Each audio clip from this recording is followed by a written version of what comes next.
Hello everyone. तो चलिए आज हम जानते हैं एक बहुत बड़े ग्रुप के बारे में। ग्रुप मतलब कि ये समझ लीजिए कि छोटे छोटे आम लोग बैठ के मतलब एक सभा होती है, एक बहुत बड़े सभा के बारे में जानते हैं। वो सभा कि जिन्होंने हमारे लिए एक किताब लिखी, उस किताब से हमारी देश अभी चलती है। तो बेसिकली आज हम उनके बारे में पढ़ने जा रहे हैं, कॉन्स्टिट्यूएंट असेंबली के बारे में। ऐसी असेंबली जिसने क्या किया था कि एक किताब लिखी थी, उस किताब से हमारी देश अभी भी चल रही है और वो बहुत सक्सेसफुल भी मानी जाती है, क्योंकि अभी तक बहुत ऐसे देश हैं जहां पे किताबें लिखी गई, संविधान लिखी गई, कॉन्स्टिट्यूशन बनी, बट वो चीजें खत्म हो गई।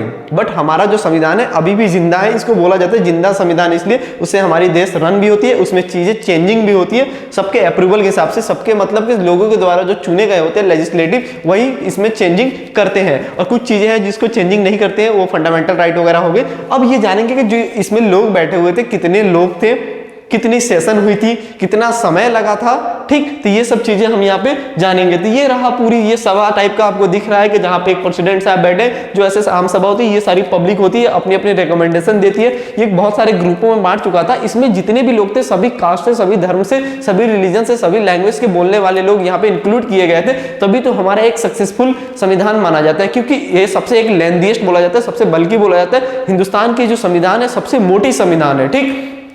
इसमें क्या है कि सबकी बातों को रखा गया, तभी तो यहाँ जो दुनिया की सबसे ज्यादा डाइवर्सिटी वाली कंट्री है, ये भी एक बहुत अच्छे तरीके से रन हो रही है, बहुत सक्सेसफुल वे में रन हो रही है। इसका पूरा श्रेय किसको जाता है?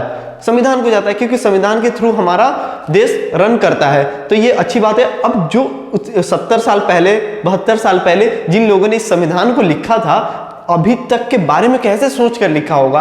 और कुछ चीजें तो अभी आई है नए नए, तो उनके बारे में कैसे होता है, तो उसमें जो चीजें अभी नई नई आती है उसमें थोड़ी सी चेंजिंग करती है। जो हमारी अभी की ये सभा में जो लोग बैठते हैं, लेजिस्लेटिव असेंबली में जो लोग बैठते हैं, वही लोग इसमें सुधार करते हैं, इसको ऐड करते हैं। तो चलिए इसी के साथ हम जानते हैं कि इस कॉन्स्टिट्यूएंट असेंबली से हमारे एग्जाम में क्या क्या सवाल बन सकते हैं और इस कॉन्स्टिट्यूएंट असेंबली में कितने लोग भी शामिल थे। क्योंकि जब ये कॉन्स्टिट्यूएंट असेंबली का जब पहली बार ये मीटिंग बुलाया गया था, तो उस समय जो पार्टीशन हुआ था, पार्टीशन से पहले हुई थी। तो जो लोग थे, पहले पाकिस्तान वाले लोग भी हिंदुस्तान में थे, अब चीजें बदल गई पार्टीशन के बाद, तो कुछ लोग हट गए। तो मेंबर जानना हमारे लिए बहुत इंपॉर्टेंट है, कितने मेंबर है। तो इसी के साथ हम बढ़ते हैं नेक्स्ट पीपीटी पे, अबाउट कॉन्स्टिट्यूएंट असेंबली। ध्यान से सुनिएगा आप लोग। कॉन्स्टिट्यूएंट असेंबली, एक second, constituent assembly of India setup on 16 मई 1946, 1946 में 1946 में पहली बार बोला गया कि एक कॉन्स्टिट्यूएंट असेंबली होगा जिसमें बैठ के लोग संविधान बनाएंगे। ऐसा नहीं है कि फोन कॉल होगा, हम कॉल किए, अरे आओ, जैसे अभी भी कुछ मैटर होता है, बोलता है कि सामने सामने आके बात करेंगे तो अच्छा बेहतर बात होगा। फोन कॉल का कोई भरोसा नहीं है, चिट्ठी का कोई भरोसा नहीं है। तो एक ऐसी असेंबली बनाई जाए, एक ऐसा रूम बनाया जाए जिसमें ये लोग सारे लोग बैठ के हम लोग एक संविधान को लिखेंगे, ठीक। अब क्या होता है, the idea to have a constitution was given by M N. Roy.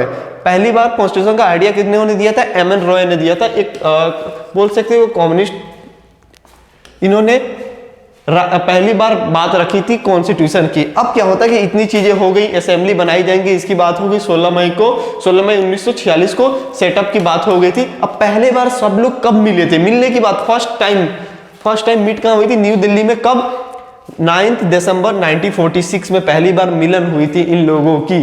जब हम लोग सेशन पढ़ेंगे कितने सेशन हुई थी, उसमें हम लोग पूरे डेट को हम लोग जानेंगे, कितना बार इन लोगों ने मिला था, कितने बार मिलने के बाद इन लोगों ने इस सारी चीजों को मेंशन लिखा था। अब होता है अंडर द चेयरमैनशिप ऑफ सच्चिदानंद। जो ये पहली जो मीटिंग रखी गई थी उसके चेयरमैन कौन थे? सच्चिदानंद, ठीक। सच्चिदानंद थे पहले। इनके अंदर में 9 दिसंबर 1946 वाली मीटिंग को रखी गई थी। उसके बाद आ जाते हैं हमारे लोग जो प्रेसिडेंट वगैरह बन जाते हैं। अबाउट द कॉन्स्टिट्यूएंट असेंबली, इसमें हम लोग जानते हैं,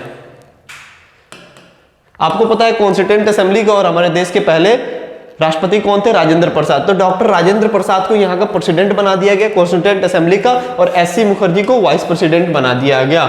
वर elected as a president and vice president, elect किया गया था, ऐसा नहीं किसी ने बोल दिया, ये लोग बन गए। The constituent assembly took 2 years 11 month और 18 days, अप्रोक्स आप बोल सकते हो 3 साल लगा था इनको ये बनाने में। 3 year बनाने में ये लगा था, 3 साल की चीज बनाई हुई अभी 72 साल अभी चल रही है।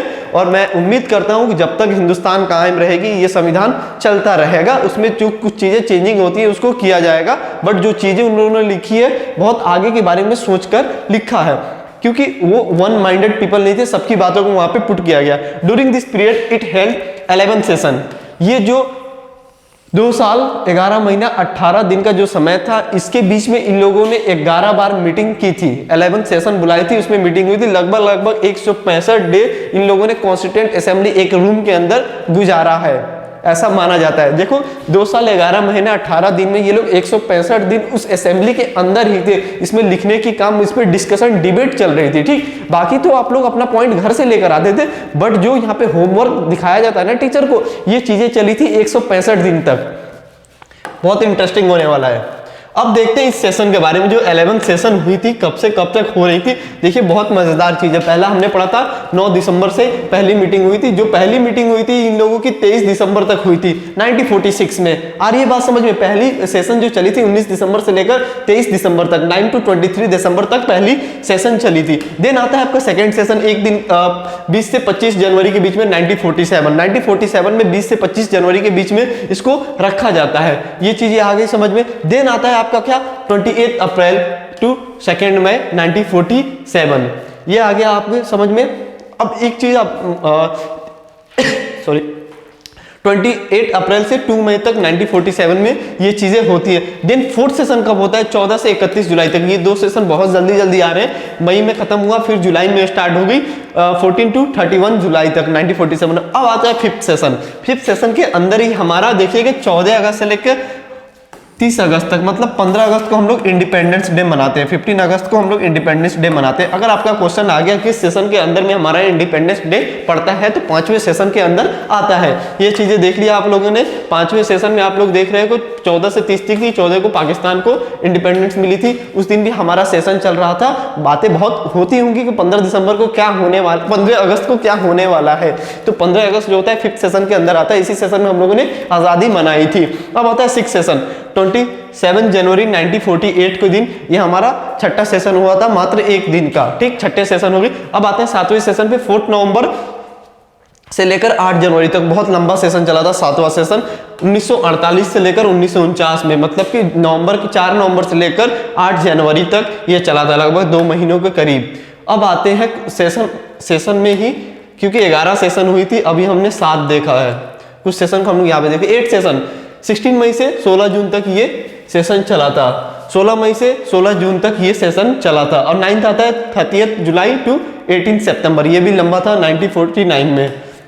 इसमें बहुत चीजें हुई थी। 10th सेशन 6 से 17 अक्टूबर तक ये हमारा 10वां सेशन चला था, ठीक। अब आते हैं इसमें 14 जनवरी टू 26 14 नवंबर टू 26 नवंबर के बीच में। आपको पता है कि 26 नवंबर को हमारा कॉन्स्टिट्यूशन तैयार हो चुका था 1950 में, ठीक। 1950 में बोल रहा हूं, सॉरी 1949 में 26 नवंबर को, ये बता रहा हूं 14 नवंबर से लेकर 26 नवंबर तक लास्ट सेशन चली थी। तो 26 नवंबर 1949 को हमारा संविधान बनके तैयार था, पूरे तरीके से फुल्ली रखा हुआ था, ठीक। अब चलते हैं कि अब क्या लिखा जाता है। एक और बुलावट हुई थी, किस दिन? 24 जनवरी को। जो हम 24 जनवरी, जैसे आप लोग रिपब्लिक डे कब मनाते हो 1950 में, तो 24 जनवरी 1950 के दिन एक और मीटिंग हुई थी जिसमें लोग आए थे, सब लोगों ने अपना सिग्नेचर किया था। On 24 January 1950 the assembly once again appeared their signature to the constitution of India. जो संविधान बनी थी उसमें सब लोगों ने अपना सिग्नेचर किया था। जितने लोग थे सबके सब थोड़े बहुत उसमें से नहीं आए थे, बहुत ना के बराबर 10 से 15 लोग इसमें नहीं आए थे सिग्नेचर करने के लिए। 284 या 285 का रेशियो था जितने लोगों ने इसमें सिग्नेचर करी थी, ठीक। अब आते हैं हम लोग यहाँ पे नेक्स्ट में, कंपोजिशन। कितने लोग थे? कितने लोग थे? 2 नहीं थे, ठीक, ये बहुत थे। मूवी की शूटिंग नहीं चल रही थी, ये संविधान बनने की बात चल रही थी। 2 लोग नहीं थे, बहुत लोग थे, ठीक। अब क्या करते हैं कि देखिए, its members were chosen bye indirect election by the members of the provincial legislative assembly. Provincial legislative assembly थी, इनडायरेक्ट टाइप का इलेक्शन था, बड़े लोग ही इसमें चुनकर भेजते थे। तो इसमें अरेंजमेंट क्या थी? कितने लोग थे? 292 मेंबर किसके थे? प्रोविंशियल लेजिस्लेटिव असेंबली के। 292 लोग किसके थे? प्रोविंशियल लेजिस्लेटिव असेंबली की। और 93 लोग किसके थे? इंडिपेंडेंट प्रिंसली स्टेट के कितने लोग थे? 93 लोग थे। कितने के? इंडिपेंडेंट प्रिंसली स्टेट के 292 किसके थे? प्रोविंशियल के लेजिस्लेटिव असेंबली के। और 4 मेंबर किसके थे? चीफ कमिश्नर वगैरह थे, ये भी प्रोविंसेस के चीफ कमिश्नर वगैरह थे। टोटल कितने हो गए? 389। ये पार्टीशन से पहले की रेशियो है, ठीक। पार्टीशन से पहले कितनी थी? 389। देन क्या हो जाता है कि बीच में पार्टीशन हो जाती है, मेंबर कुछ पाकिस्तान में चले जाते हैं और कुछ हिंदुस्तान में हमारे रह जाते हैं। अब देखिए यहाँ पे स्टोरी आपको दिख रहा होगा, फिगर में आप समझ रहे होंगे कि बात चल रही है पार्टीशन की, कैसे लकीर को खींचा जाए, कहां से। यहाँ पे कैंची दिख रही है, ऐसे लकीर बनी, ये बॉर्डर है हमारी, ठीक। रेड क्लिफ लाइन, ये रेड क्लिफ साहब है, देश को अलग अलग चीजें कर रहे हैं। As a result of the partition under the Mountbatten plan 3 June 1947, मतलब 3 जून 1947 के दिन ये पार्टीशन की बात हो गई थी, माउंटबेटन प्लान आ गया था। A separate constituent assembly was setup for the Pakistan. उसके बाद क्या हुआ? पाकिस्तान ने अपना एक अलग कॉन्स्टिट्यूएंट असेंबली सेटअप किया था। वो अपना संविधान अलग लिख रहे थे, हिंदुस्तान वाले अपना संविधान अलग लिख रहे थे, इसलिए थोड़ा सा हो सकता है कि ज्यादा टाइम लग गई हमको कॉन्स्टिट्यूशन बनाने में।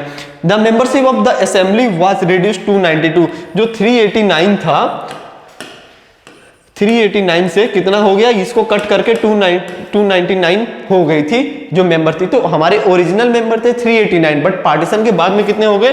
299। याद रखने वाली चीज है, आपको कैसे याद रखिएगा। अब आइएगा, the constitution was adopted on 26 नवंबर 1949। अब ये क्वेश्चन सबसे ज्यादा पूछा जाता है। अगर आप लोग क्वेश्चन देखे होंगे जामिया, बीएचयू, ये सब के वगैरह के, तो आप यहाँ पे देखिएगा एडॉप्टेड ऑन 26 नवंबर 1949 में ये चीजें ली गई थी, ठीक। देन क्या था? Constitution came on the force of 26 जनवरी। 26 जनवरी को इसको रूल स्टार्ट किया गया था, चीजें बन गई थी। 26 नवंबर को अडॉप्ट कर लिया गया था कि ये हमारा संविधान है, बट ये फोर्स में कब आई, इनेक्ट कब हुआ? 26 जनवरी 1950, जिसको हम लोग रिपब्लिक डे बोलते हैं।